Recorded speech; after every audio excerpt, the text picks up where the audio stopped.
You are listening to PR Radio Station of America. On a Thursday morning in Lower Manhattan, the towering 26 Federal Plaza stood as both a symbol of federal authority and a lightning rod for controversy.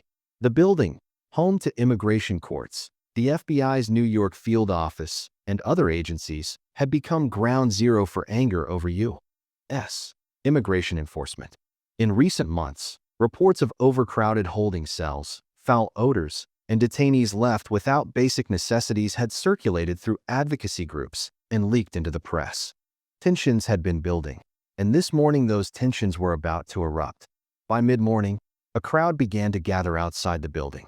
Community advocates, faith leaders, immigrant families, and supporters filled the plaza with chants, handmade signs, and banners calling for justice. Phrases like "human rights for all" and "shut down IC" waved in the humid summer air. Families who had relatives inside the facility clutched photos, demanding answers about their loved ones' treatment. The protest was not just symbolic, it was deeply personal for many in the crowd. What set this protest apart from so many before it was the presence of elected officials themselves.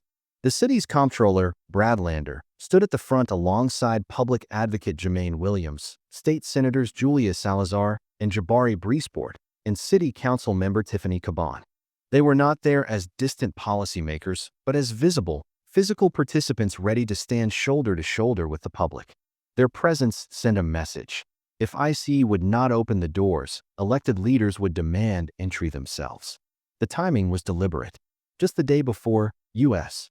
District Judge Lewis Kaplan had issued a preliminary injunction against IC, requiring the agency to limit overcrowding, thoroughly clean holding cells, provide hygiene products and sleeping mats, and ensure detainees had access to private, unmonitored legal phone calls.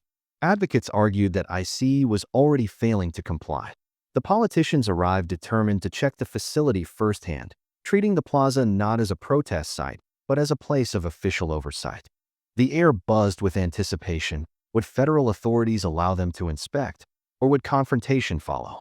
As cameras flashed and chants echoed, the officials made their way toward the building's glass doors. News crews followed, capturing every step. Supporters cheered them on, raising fists and banners high. Inside, federal agents were already on alert, prepared for what was about to unfold. To the gathered crowd, this was no ordinary demonstration. It was a collision of power, elected leaders, sworn to represent the public, walking directly into a federal stronghold known for secrecy and control. Everyone watching knew the day would not end quietly. Led by Brad Lander and Jumaane Williams, a group of 11 elected officials walked into the lobby of 26 Federal Plaza. They were trailed by aides, reporters, and cameras, their footsteps echoing through the marble halls. Their destination was the 10th floor, where the immigration holding facility was located. They wanted to see firsthand whether IC had complied with Judge Kaplan's injunction. The tension was heavy. Security guards and federal agents were already watching closely as the group entered the elevators. When the officials reached the 10th floor, they were immediately stopped. Agents stood firm at the entrance to the holding rooms and told them access was not permitted. The officials insisted. They argued they had both a duty and a right to inspect conditions inside. "We are elected representatives of the people," one of them shouted. The agents refused, repeating that the area was off limits. Frustration rose as the standoff continued. Reporters outside the hallway could hear the shouting as more agents arrived to reinforce the blockade. Denied entry, the officials decided not to leave. Instead, they linked arms and sat down in the hallway. In the center of the group lay a poster with a large red slash through the word IC, a symbol of their protest against the agency's practices. Around them, staffers and activists chanted for access, demanding transparency. The officials spoke loudly for the cameras, accusing IC of ignoring the federal injunction and hiding the truth about conditions inside. What began as an attempted inspection had now turned into a sit-in demonstration inside the very heart of federal authority. Agents moved in swiftly. Plastic zip ties were pulled from pouches as officials were ordered to stand up. When they refused, the agents bound their wrists and lined them against the wall. Flashbulbs went off as photographers captured the surreal image. State senators, city council members, and the city's comptroller, restrained like ordinary protesters.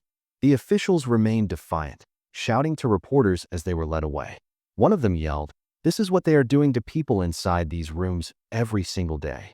The hallway echoed with chants, anger, and the clicking of cameras. The group was marched down the hallway, their hands tied, cameras following every step. Onlookers recorded with phones as the elected leaders were escorted out of the building. The officials held their heads high, even smiling grimly at times, using the moment to amplify their message. Outside, word of the arrest spread quickly through the crowd. Cheers, boos, and chants erupted as the doors swung open and the first officials emerged in restraints. The confrontation had shifted the protest from speeches and signs to a full-blown national headline, with images of lawmakers in zip ties destined to dominate the evening news. The elected officials were processed quickly, given summonses, and released. Outside Federal Plaza, the crowd that had been chanting in support erupted when they saw their representatives return. Still wearing the red marks of zip ties on their wrists, the officials walked straight to the cluster of microphones waiting for them. Reporters pressed forward, asking whether they regretted their actions. The answer was unanimous: no regrets. If anything, the arrests had only confirmed their suspicions that ICE was hiding something. Brad Lander, the city's comptroller, spoke first. He raised his bound wrists to the cameras and declared, "A federal judge has already said these conditions are cruel and inhumane. ICE is not respecting the law, and they barred us from even seeing what was happening. If this is how they treat elected officials in the light of day, imagine how they treat detainees behind closed doors." His voice cut through the crowd, and his words spread quickly across social media platforms, fueling outrage and debate. State Senator Jabari Brisport gave one of the most disturbing descriptions. He claimed that he had seen zip ties used to lock doors and duct tape placed over cracks so outsiders could not peek into the holding rooms. "What I saw on the 10th floor today was both disgusting and cowardly," he said. "Federal agents laughed while shutting us out. They knew what they were hiding, and they should be ashamed." His testimony painted a vivid picture of secrecy and contempt, sparking anger among advocates who had long accused ICE of operating without oversight. Within hours, Homeland Security officials fired back. Assistant Secretary Tricia McLaughlin issued a statement singling out Lander by name. She accused him of showing up, unannounced with agitators and media, and staging a dangerous spectacle.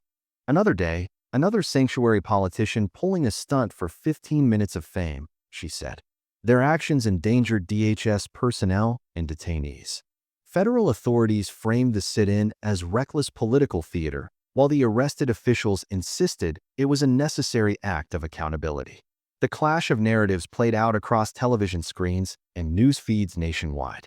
As night fell, the officials' release energized the protesters outside. Advocates and faith leaders gave speeches, promising more demonstrations until detainees' conditions improved. Religious figures led prayers, calling for compassion and justice. Families of detainees spoke through tears, describing loved ones locked inside cells with open toilets and foul smells. The arrests of elected leaders had turned a local protest into a national story. No longer was the focus solely on detainee conditions. It was now also about government transparency, federal overreach, and the role of elected officials in challenging ICE. While the confrontation unfolded on the 10th floor, outside the plaza the crowd grew larger by the minute. Activists carried megaphones, clergy members held candles and crosses, and immigrant families stood with hand-painted signs showing the faces of their detained relatives. Chants of "Shut down ICE" and "No more cages" filled the streets around the massive glass and concrete structure. Reporters jostled for space, capturing the swelling tide of protesters against the backdrop of the imposing federal building. By midday, groups of protesters had moved to block the garage entrance at the side of the building. This was the access point for the white vans that ferried detainees to and from the facility. Activists sat down in the driveway, linking arms, while others held banners stretched across the path. Religious leaders joined them, some kneeling in prayer on the hot pavement. The symbolism was powerful. They were physically stopping the machinery of deportation, if only for a moment. Police officers moved in quickly, warning them to disperse, but the protesters refused. The arrests outside began just as the news spread that elected officials had been taken into custody inside. Dozens of protesters, including clergy and community organizers, were handcuffed and escorted to waiting buses. Chants grew louder as police moved through the crowd. "We see you, IC. We won't be silent," echoed off the plaza walls. Families holding photos of detainees screamed through tears as their supporters were dragged away. The scene became chaotic, with reporters capturing both the cries of anguish and the determination etched on the faces of those being arrested. In the middle of the escalating tension, an unexpected announcement came. The building was being locked down due to a telephone bomb threat. Panic rippled briefly through the crowd. Federal agents moved quickly to secure entrances, and officers pushed protesters further back from the building's perimeter.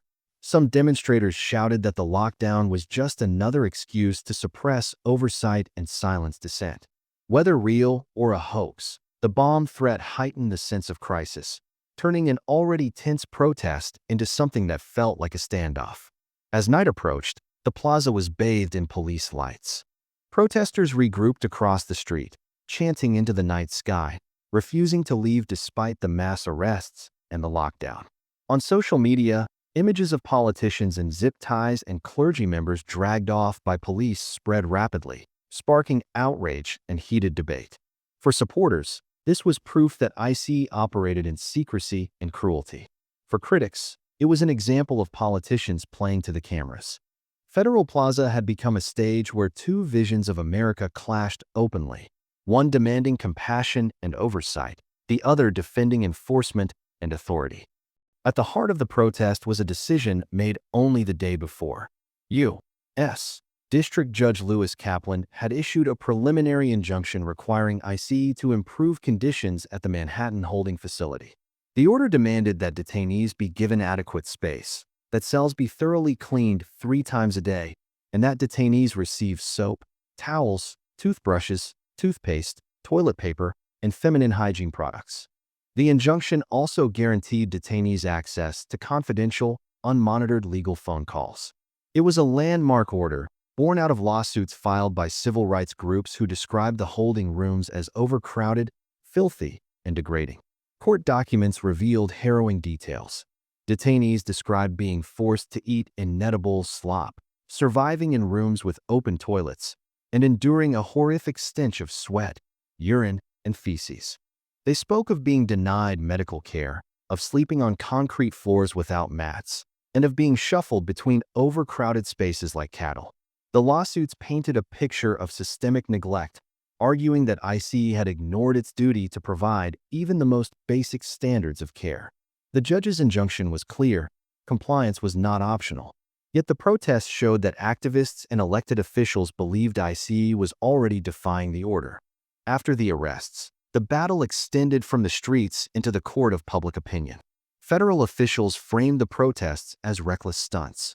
Homeland Security spokespeople insisted that detainees were being treated appropriately and accused the politicians of grandstanding. In contrast, the arrested officials and advocacy groups doubled down, arguing that transparency was the only way to ensure compliance with the judge's ruling. The viral images of elected leaders in plastic restraints gave their argument more power than speeches ever could.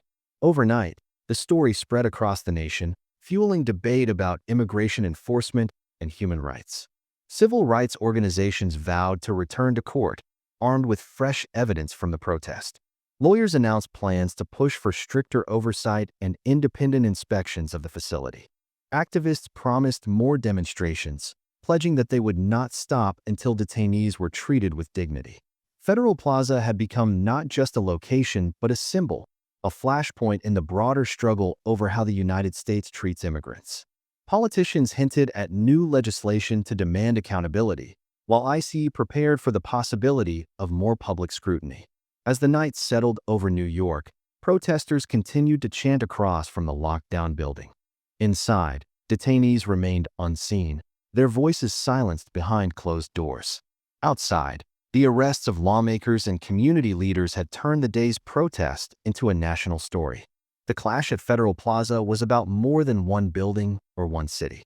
It embodied the deep divide in America over immigration, law enforcement, and human rights. For the families waiting for loved ones inside, the question remained unanswered. Would the government obey the judge's order, and provide humane treatment, or would secrecy and confrontation continue to define the system? This is the end of that story. Now tell me in the comments, what's your most unbelievable story? I'll read out the funniest ones in the next video. Do not forget to hit a like button and subscribe. See you.